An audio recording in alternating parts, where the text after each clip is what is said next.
శనార్థులలో తెలంగాణ సాయన్న ఛానల్కు సాయన్న వచ్చిండు.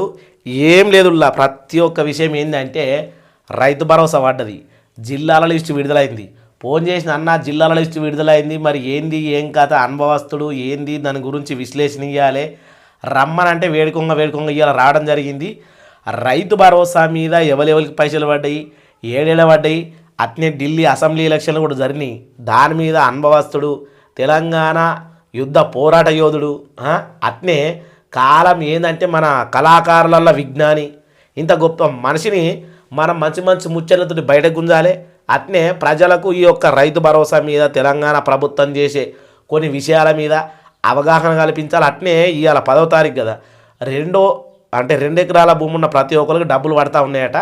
దీని మీద మాట్లాడుకునే ప్రయత్నం చేద్దాం. 1000 లైకుల దాకా కొట్టుంటే ఏం పోతుందయ్యా, మంచి ఛానల్, మంచి ముచ్చట గట్ల అన్నట్టు ఇక మొదలు పెడదాం అన్న. మనము రైతు భరోసా విడుదల అని చెప్పారు, 1 ఎకరం భూమి ఉన్న వాళ్ళకి అని చెప్పి నోటిఫికేషన్లు పడ్డాయా? మరి మొదటి విడత ఎకరం లోపల ఉన్న వాళ్ళకు పడే నోటిఫికేషన్లు వచ్చినాయా? ఫోన్లకు రావానే కొందరికి వచ్చినాయట టకి మని. అదేమో తీసుకురా పైసలు, ఈ బ్యాంకులో పడ్డాక వాళ్ళకు అవసరం ఉన్నప్పుడు తీసుకుంటారు. బ్యాంకులో పడ్డాయట చూపిస్తాయి. ఇప్పుడు మీకు నిజాలు బట్ట బయలు చేసేది సాయన్న ఛానల్ అన్నట్టు. సాయన్న ఏడు, సాయన్న తరపున మనం చెప్తాం అన్నట్టు. చూద్దాం మరి. అంటే 2000 నోట్లు వేసిండా, 1000 రూపాయల నోట్లు, 500 నోట్లు వేసిండా? 2000 నోట్లు వేసేటోళ్ళకు 2000 నోట్లు. అవి సెల్తలు లేవి, ఇట్లనే వేసేటోళ్ళకి కాదు, సెల్తలు లేవు కదా. సరే సెల్తే అది వేరు, వేసేటి 500 నోట్లే. ఇగో దీని మీద మన సాయన్న అభిప్రాయము అట్లే కొంచెం మంచిగా ఉంటాయి. మనం ఇద్దరం మాట్లాడే సంభాషణ కూడా బాగానే ఉంటుంది. మీరు చూడుర్రి, ఫిబ్రవరి 10 లేదా 11న జమ. ముందుగా అనుకున్నట్లుగానే ఒక్కొక్క గ్రామానికి కాకుండా అప్పట్లో చెల్లించినట్లుగానే ఎకరాల చొప్పున విడతల వారీగా ఇవ్వాలని సర్కార్ నిర్ణయించింది. ఇటీవల ఎకరం ఉన్న సుమారు 17 లక్షల మంది రైతులకు నిధులు జమ చేసిన ప్రభుత్వం రేపు లేదా ఎల్లుండి, అంటే ఇవాళ ఫిబ్రవరి 10 లేదా 11న 2 ఎకరాలు ఉన్న వారికి ప్రభుత్వం రైతు భరోసా ఇవ్వనుంది.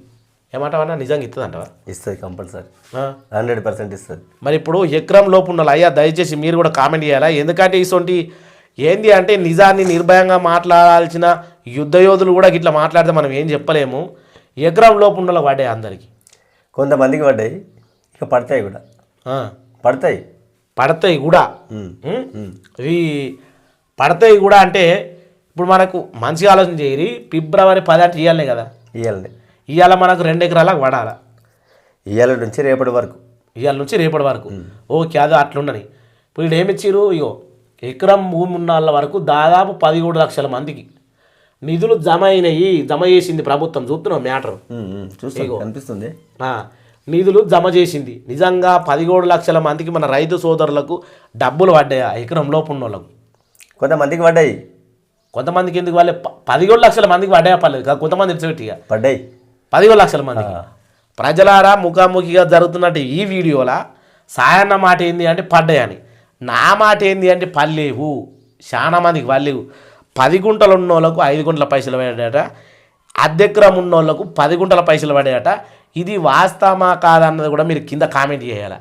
ఎందుకంటే ఇది ఏం జరుగుతుంది చూడు.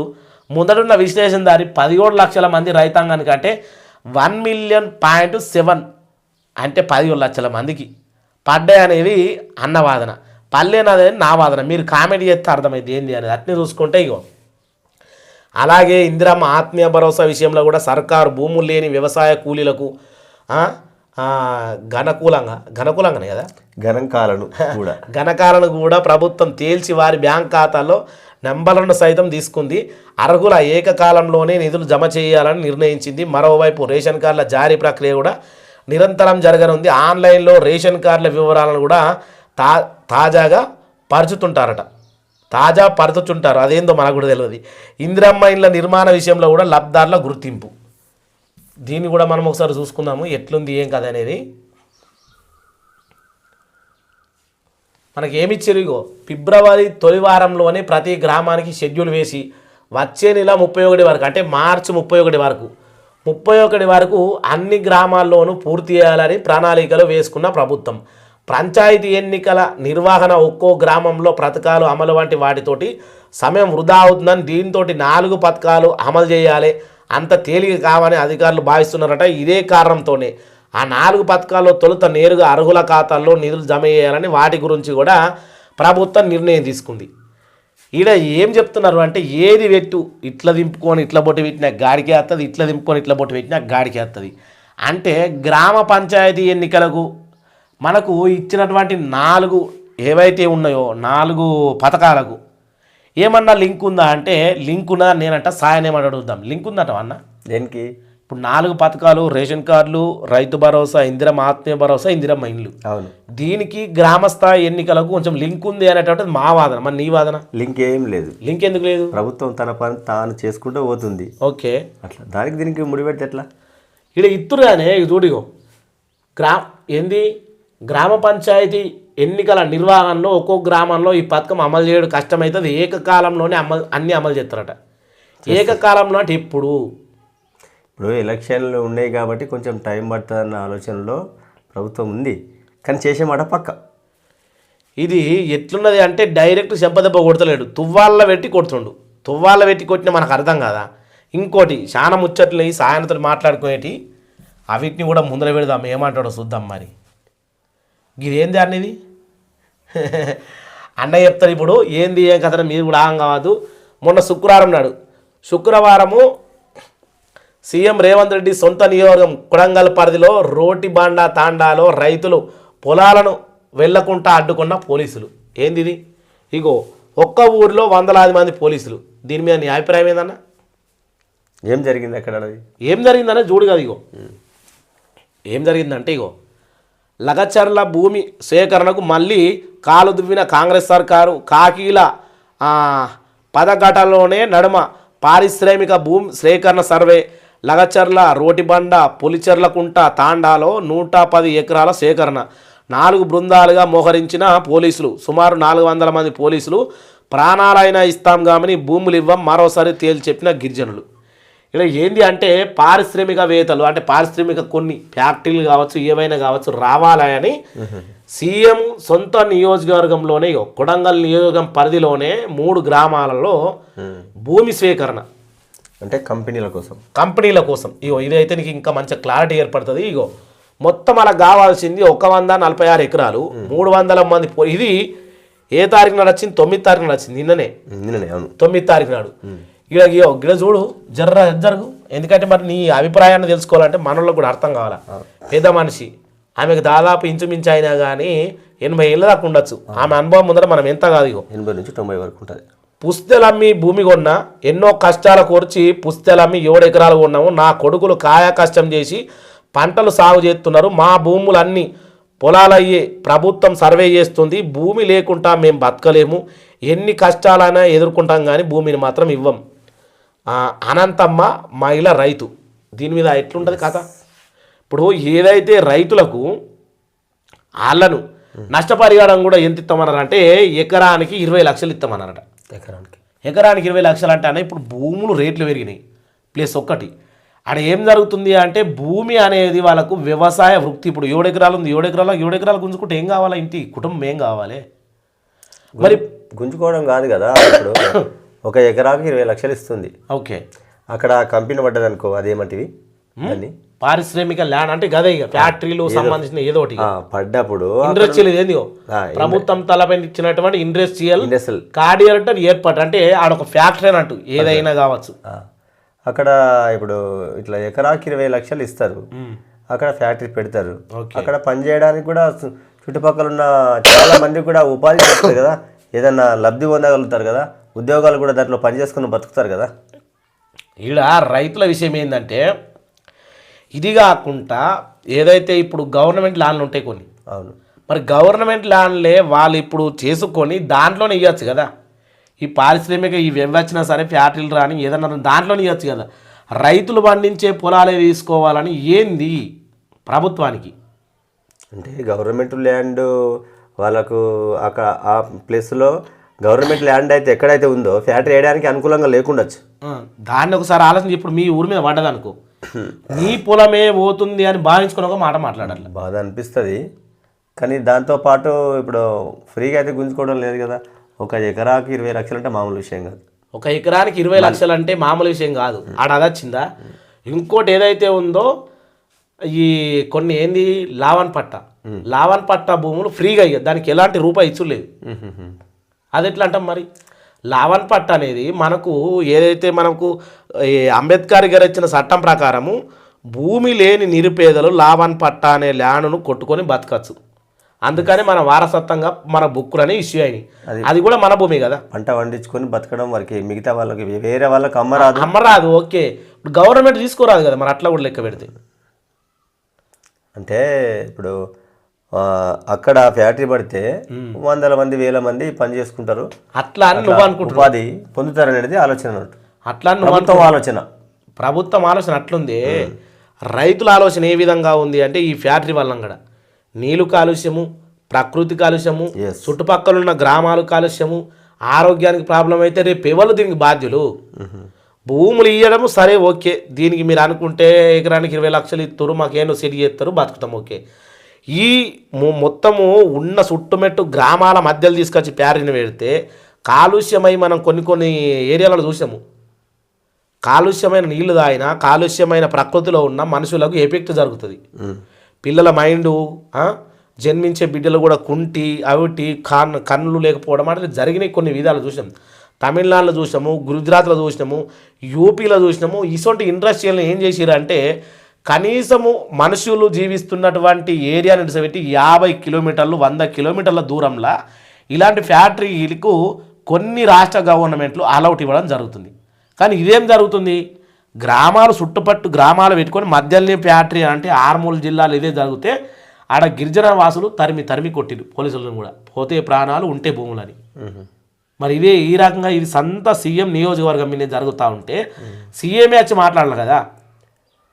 అదే మరి సొంత నియోజకవర్గంలో సీఎం నియోజకవర్గంలో అది వేస్తే బాగుంటుంది పేరు అనే ఉద్దేశంతో ప్రజాపాలన ప్రభుత్వం అక్కడ నిర్ణయం తీసుకుందన్నమాట. ఓకే, అన్న మాట్లాడింది అట్లుంది కదా. ఇగో మా భూములు విడిచిపెట్టండి సారు, కాళ్ళు మొక్తాం సారు, మా భూములు మాకు విడిచిపెట్టండి. ఏది ఉన్న దోషలంత భూమిలోనే మేము ముగ్గురం పిల్లలు బతకాలి, మట్టిలోనే ఉట్టినాం, మట్టిలోనే కలిసిపోతాం, వ్యవసాయం తప్ప మాకేం తెలియదు, మన బతుకుల గురించి ఆలోచించండి సీఎం సారు అని ఏంది మంగళి జయమ్మ రైత అంకింపేట తుద్వాల మండలము ఆమె వేడుకున్నటువంటి ముచ్చట. ఎట్లా మరి ఇప్పుడు ఆమె భూమి పోతుంది కాబట్టి ఆమెకి 20 లక్షలు ఒక ఎకరం పోతుందా, అర్ధ ఎకరం పోతుందా ఎంత? ఆమె ఇప్పుడు అక్కడ కూడా అందరికీ 20 లక్షలు ఇస్తలేరు. భూమి ఏరియాని బట్టి రేటు కానీ మనం జీవనం సాగించే విధానం పొలంలో ఏరియాని బట్టి ఉండదు. మనం పండించుకునే పంటను బట్టి మన జీవనోపాధి అనేది ఉంటుంది. అది కరెక్ట్. మరి ఇప్పుడు నువ్వు ఒక్కోళ్ళకేమో 20 లక్షలు ఇస్తున్నావు, మెయిన్ రోడ్డుకున్న వాళ్ళకు, అటువంటి వాళ్ళకు, లోపలికున్న వాళ్ళకు 5 లక్షలు 10 లక్షలు ఇస్తే రోడ్డుకున్న వాళ్ళకి ఎక్కువ వడ్డెళ్ళయి, లోపలికున్న వాళ్ళకి తక్కువ వడ్లేదు, సమానంగా పంట పండుతాడు. దానికి కూడా మనం ఆలోచన చేయాలి కదా విషయాన్ని. చేస్తుంది, అందుకే సర్వే మొదలు పెట్టారు కదా అన్నది ఇట్లున్నది. దీని మీద చాలా ఉన్నాయి, మంచి ముచ్చట్లు అడిగేది ఉన్నది. విశ్లేషకుదారుడు అట్నే ఏదైతే మన తెలంగాణ ఉద్యమంలో పోరుబాటులో యుద్ధం జరిగిన యుద్ధాన్ని ప్రకటించిన వీరుడు. ఇగో పలు రాష్ట్రాలలో కాంగ్రెస్ సున్నాలున్న ఎంపీ స్థానాలు ఏ రాష్ట్రంలో సున్నాలున్నాయి కొంచెం అంటే మన ప్రేక్షక దేవులు చూడాలి కాబట్టి మధ్యప్రదేశ్ 0, ఆంధ్రప్రదేశ్ 0, ఢిల్లీ 0, హిమాచల్ ప్రదేశ్ 0, అరుణాచల్ ప్రదేశ్ 0, ఉత్తరాఖండ్ 0, త్రిపుర 0, జమ్మూ కాశ్మీర్ 0, రాదాద్ర 0, సిక్కిం 0, అండమాన్ 0, మిజోరాం 0, లద్దాఖ్ 0. మొత్తాన్ని చూసుకుంటే 12 రాష్ట్రాల్లో ఒక్క ఎంపీ స్థానం కూడా లేదు. ఇప్పుడు ఉన్నదల్లా 3 రాష్ట్రాలలోనే ఈ కాంగ్రెస్ ప్రభుత్వం ఉన్నది రాష్ట్రాలల్లో. దీని మీద నీ అభిప్రాయం ఏందన్న? ఎందుకు 0 వచ్చిందని చెప్పు మరి. ఈ రోజుల్లో నిజంగా మాట్లాడటం ఎవరు నమ్మరు. అంటే ఎట్లా ఇప్పుడు గెలిచిన అబద్ధాన్ని మాట్లాడటోళ్ళే వాళ్ళ మాటలు నమ్ముతారన్నమాట. ఇప్పుడు నేనేమంటున్నా అంటే ఈ అన్నిట్లల్లా ఇప్పుడు ఆంధ్రప్రదేశ్ ఉన్నది, ఇక్కడ ఒక్క ఎంపీ స్థానం కూడా రాలేదు. మన తెలుగు రాష్ట్రమే. తెలుగు రాష్ట్రంలో ఆడ ఉన్నది కూటమి ప్రభుత్వం. ఆడ ఎవరు అబద్ధం మాట్లాడారు? మంచిగా జగన్ పాలనలో జరిగినటువంటి అది ఏదైతే మొత్తానికి దాన్ని ఏమంటారు అభివృద్ధికి నోచుకొని పల్లెలు కూడా ఈరోజు సీసీ రోడ్లు వాడు ఇండ్లు రావడము, అట్లనే మనకి ఇప్పుడు ఆల్రెడీ ఏది రాజధాని నిర్మాణం జరుగుతుంది, కొత్త రైల్వే స్టేషన్లు ఏర్పడతా ఉన్నాయి. మొత్తం 1,00,000 కోట్ల వరకు నిధులు కేటాయించింది సెంట్రల్ గవర్నమెంట్ ఆంధ్రప్రదేశ్కు. మరి ఆడ ఏం జరుగుతుంది? ఎవరు నిజం మాట్లాడుతారు, ఎవరు అబద్ధం మాట్లాడుతారు? అందుకే చెప్పినా కదా, ఇప్పుడు జగన్ చేసింది బాగుందనేది మీరు అంటున్నారు, నేను అంటలేనే, ప్రజలు అంటున్నారు. ఆ ప్రజలు ఇప్పుడు దానికి వాళ్ళకు వీళ్ళ మాట నచ్చినట్టుంది అక్కడ, కొంచెం వెనక జరగాలి నువ్వు గిట్లగా, వీళ్ళ మాట నచ్చినట్టుంది అట్లా, అందుకే అక్కడ గెలిపియలేకపోయారు. ఇంకోటి నీకు ఇగో ఈడ 48/22 ఢిల్లీలో బీజేపీ ప్రభుత్వం కాంగ్రెస్ పార్టీకి గుండు సున్నా, జాతీయ పార్టీల్లో ఎత్తులోనే ఆఫ్ ఓటమి. 27 ఏళ్ల తర్వాత అధికారం దక్కించుకున్న బీజేపీ 15 ఏళ్ళు ఏకీపాలనకు కాంగ్రెస్ను పట్టించుకొని ఆస్థీన ఓటర్లు. 2013లో తొలిసారిగా ప్రభుత్వాన్ని ఏర్పాటు చేసినట్టు ఆ ప్రభుత్వం అంటే మన ఓలది ఈయనది ఆమ్ ఆద్మీ పార్టీది. అయినా 2013లో తొలిసారి ప్రభుత్వాన్ని ఏర్పాటు చేసిండు. 49 రోజులకే ఆ ప్రభుత్వాన్ని కూల్చేసిన కాంగ్రెస్ అప్పట్లోనే 2013లో అన్నా హజారే తోటి తిని ఉండే ఆమ్ ఆద్మీ పార్టీ ఉన్నటువంటి ఈయన ఉండి ఏం చేసిన తర్వాత కాంగ్రెస్ ప్రభుత్వం కొంతమందిని అలాగే లాక్కొని ప్రభుత్వాన్ని కూల్చేసింది. బై ఎలక్షన్లు రావడం జరిగింది 2015లో. 2015 అంటే 2 సంవత్సరాల మధ్యలో గ్యాప్ వచ్చింది. 2015లో వస్తాయి. ఇగో 2015లో 67 సీట్లు, 2020లో 62 సీట్లు, ఇప్పుడు 25 ఖతం అయిపోయింది. 13లో గెలిచింది, 15లో గెలిచింది, 20లో గెలిచింది. 3 సార్లు గెలిచిన ఆమ్ ఆద్మీ పార్టీని కూడా పక్కా పెట్టేసారు ఢిల్లీ ప్రజానికం. అవును, ఎందుకోసం అంటావు? అదే 3 సార్లు పరిపాలన చేసింది కాబట్టి కొంచెం కొత్తదనం చూపించాలనుకున్నారేమో అక్కడి పబ్లిక్. అది కాదన్న విషయం ఏంది అంటే, భారతదేశంలో ఉన్నటువంటిది ఏంది అంటే హిందూ సాంప్రదాయం, దాన్ని గౌరవించకపోవడము మొదటి తప్పు కేజ్రీవాల్ చేసింది. రెండో తప్పు ఏంది అంటే, లిక్కర్ స్కామ్ ఏదైతే ఉందో నీకు ఇండివిజువల్గా తీసుకొని పబ్లిక్ను తాగుబోతులు చేసేందుకు ఢిల్లీ వ్యవస్థను మొత్తం ఖరాబ్ చేసినావు. భారతదేశానికి రాజధాని అసొంటి ఢిల్లీ కోటను నువ్వు తాగుబోతుల కోటలకే వేసినావు. 2 మూడోది, ఢిల్లీలో కూడా మారుమూరు గ్రామాలు ఉన్నాయి, మారుమూల ఏదైతే కొన్ని ఏంది కాలనీలు, కొన్ని విలేజ్లు ఏది పట్టించుకునే పాపాన ఓలే. ఈ ఓలైతే ఉన్నాడో ఈ ఆమ్ ఆద్మీ పార్టీ సీఎం పట్టించుకోకపోయే వరకు ఈరోజు వ్యతిరేకత ఏదైతే మొత్తానికి నిరుద్యోగం పెరిగిపోయింది. ఢిల్లీలోనే నిరుద్యోగం పెరిగిపోయిన తర్వాత ఇంకా ఏంటిది అనేటువంటి విషయాన్ని మనోళ్ళు చూపించారు గట్టిగానే. 27 ఏళ్ల కళ ఢిల్లీ కోట పైన కాషాయం జెండా ఎగరవేసింది. బీజేపీ కేంద్రం 3 సార్లు విజయం సాధించిన తర్వాత కూడా ప్రభుత్వాలను ఏర్పాటు చేసుకున్న ఢిల్లీ మాత్రం ఎప్పుడు కొరకరాని కొయ్యగా మారుతూ ఉండే. మొన్నటి పార్లమెంట్ ఎలక్షన్లో కూడా క్వీన్షిప్ చేసిన కలం పార్టీ నేడు తాజాగా అసెంబ్లీ ఎన్నికల్లోనూ డంకా మోగించింది. 70 సీట్లలో 48 స్థానాల్లో విజయం సాధించి ముచ్చటగా 3వసారి కాంగ్రెస్ పార్టీని ఏంటంటే ఖాతా తెరవనివ్వలేదు. 70 స్థానాల్లో 1 స్థానంలో కూడా ప్రభావం చూపలేకపోయింది. 2 సార్లు గెలిచిన ఆమ్ ఆద్మీ పార్టీ 2 జాతీయ పార్టీలను ఎత్తుల్లో చిత్తైంది. కేవలం 22 సీట్లకే పరిమితమైంది, అధికారానికి దూరమైంది. అంటే నా అభిప్రాయం ఏంటంటే, తెలంగాణ కానీ, ఆంధ్రప్రదేశ్ కానీ, హిమాచల్ కానీ, యూపీ కానీ, ఢిల్లీ కానీ, మహారాష్ట్ర కానీ ఏదైనా కానీ ప్రతి రాష్ట్రానికి మూలం ఉంటుంది. మన రాష్ట్రానికి మూలం ఏంది? వ్యవసాయం మన మూలం. అవును, మన రాష్ట్రానికి మూలము, మన రాష్ట్రం ఆధారపడేది వ్యవసాయం మీద. అందుకనే ఈ వ్యవసాయం అనేదాన్ని అందరము గౌరవిస్తాము. తెలంగాణకు మొదటి ఏదైనా బిజినెస్ ఉందంటే వ్యవసాయం మాత్రమే, దాన్ని తర్వాతనే ఏదైనా. ఇప్పుడు మన జిల్లాలో ఉన్న పెద్ద ఆఫీసర్లు కావచ్చు, అదంతా ఎందుకు, పోయిన మాజీ సీఎం కూడా రైతు కుటుంబంలో చింతమడగలో పుట్టొచ్చినాడు మెదక్ జిల్లాలో.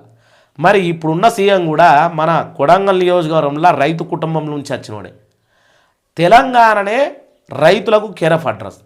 అసొంటి తెలంగాణలో రైతు యొక్క భాగం కోరుకోకపోతే ఇగో ఇసొంటి ఢిల్లీలో కానీ మొన్న మహారాష్ట్రలో కానీ ఎక్కడ జరిగిందో ఏదైతే ఏ ప్రభుత్వం అన్నా కానీ రాష్ట్ర మూలాలను గౌరవించాలి. నువ్వు ఎక్కడికి వెళ్ళి ఢిల్లీకి వెళ్ళి వచ్చినావా, అమెరికాకి వెళ్ళి వచ్చినావా, లండన్కి వెళ్ళి వచ్చినావా కాదు, రాష్ట్ర మూలాలు దాన్ని పట్టించుకోకపోతే మాత్రం రాష్ట్రంలో ఏ రాష్ట్రంలో అయినా ఎదురు దెబ్బ గడగడం ఖాయం. కంపల్సరీ. ఏమంటారు దీని మీద? కంపల్సరీ. అధికారము ఎవరికి శాశ్వతం కాదు. అధికారం మాకుందని విర్రవీగడము కరెక్ట్ కాదు. అది ఇప్పుడు ఉన్నది రేపు లేకపోవచ్చు, అది రేపు లేనిది ఎల్లుండి వస్తుంది కావచ్చు. అది అంటే ఇది ఏంది అంటే మనకున్నటువంటి విషయము అధికారాన్ని చూసుకొని అదొకటి అయ్యో ఇది మన రాష్ట్ర మూలం నేను చెప్పిన ఇప్పుడు కూడా ఏమన్నా మన రాష్ట్ర మూలమే వ్యవసాయం. అవును. ఇక మద్దతు ధర లేకపోయి అవస్థలు పడుతున్నటువంటి అన్నదాతలు, మిర్చి పంట మద్దతు ధర కోసం ఆందోళన చేస్తున్న రైతులు, కరెంటు కోసం సబ్ స్టేషన్ ముట్టనిచ్చిన రైతులు, ఈ రెండు కూడా వ్యవసాయానికి సంబంధించిన ముచ్చట్లే. ఇది ఇట్లుండగా రైతు భరోసా, రుణమాఫీ, ఏంది రైతు బీమా, పంట నష్ట పరిహారము, ఇవి ఏవి చూసుకున్నా మళ్ళీ ఎడిగత్తున్నాయి రైతులకి వస్తున్నాయి. మరి ఈ రైతులనే పట్టించుకోకపోతే రాబోయే రోజులల్లా సేమ్ మనకి ఇదే ఉంటుంది వ్యవస్థ. మనసుల మైండ్ కూడా చేంజ్ అవుతూ ఉంటుంది కదా. అవుతుంది కంపల్సరీ. ఇగో నాటి చీకటి రోజులు తెచ్చిన అసమర్థ కాంగ్రెస్ పాలన అంటే ఈ రోజు వరకు ఉన్నటువంటి 400 రోజుల పాలనలో రైతులకు క్లారిటీగా రైతు భరోసా లేదు, ఇంకా మండలానికి 600 మందికి రుణమాఫీ లేదు, ఇంకా ఖచ్చితంగా కరెంట్ ఎప్పుడు పోతుందో తెలిసిన విషయం లేదు. ఇంకా ఏదైతే ఉందో ఇప్పటికీ రైతు బీమా మీద ఎంతమంది రైతులు అంటే ఎవరి ఆవుసు సాయచిత్తం కాదు, పోయిన వాళ్ళకు 5 లక్షల రూపాయలు పెద్ద దిక్కుని ఇవ్వాలి, దాని మీద లేదు. వర్షాకాలం పెద్ద ఎత్తున పంట డ్యామేజ్ జరిగింది, పంట నష్ట పరిహారం ఇస్తామన్నారు, ఎకరానికి 10,000. దాని మీద కూడా ఎలాంటి విశ్లేషణ లేదు, ఎలాంటి కూడా ఊసెత్తిన పాపాన పోలే. దీని మీద మీ అభిప్రాయం చెప్తే లాస్ట్లో మనం వీడియో ముగిద్దాం. ఇక మనోళ్ళు ఏమన్నారు, మొత్తం రుణమాఫీ మొత్తం అయిందన్నారు. 2 లక్షల రుణమాఫీ పైన మళ్ళీ కొత్త షెడ్యూల్ ప్రకటిస్తాం, కానీ వారికి మార్చిలోపు రుణమాఫీ చేస్తామని మొన్న పొన్నం ప్రభాకర్ రెడ్డి గారు మాట్లాడినాడు ముచ్చట జనవరి గ్రామ సభలప్పుడు. రుణమాఫీ అయిందా కాలేదా నువ్వు చెప్పు. కొంతమందికి అక్కడక్కడ కాకుండా తప్పిదం వలన అయితే అది కూడా మండలానికి 600 మంది ఎప్పుడే ఆగస్టులో స్టార్ట్ చేసిన రుణమాఫీ మళ్ళీ ఆగస్టు రాబోతా ఉన్నది. సంవత్సరం పాటు ఒక రుణమాఫీ మీద జరుగుతాయి. 5 సంవత్సరాల పాలనలో ఏం చేస్తారని అవుతుంది. చూసిరు కదా, సాయిలన్న విశ్లేషణ గట్టుంది, మనం మాట్లాడే విధానం గిట్లుంది. నిజంగా ఏది నిజం ఏది అబద్ధం మీరేమనుకుంటా ఉన్నారనేది కింద కామెంట్ చేయరి. ప్రతి ఒక్కరికి జై తెలంగాణ, జై హింద్.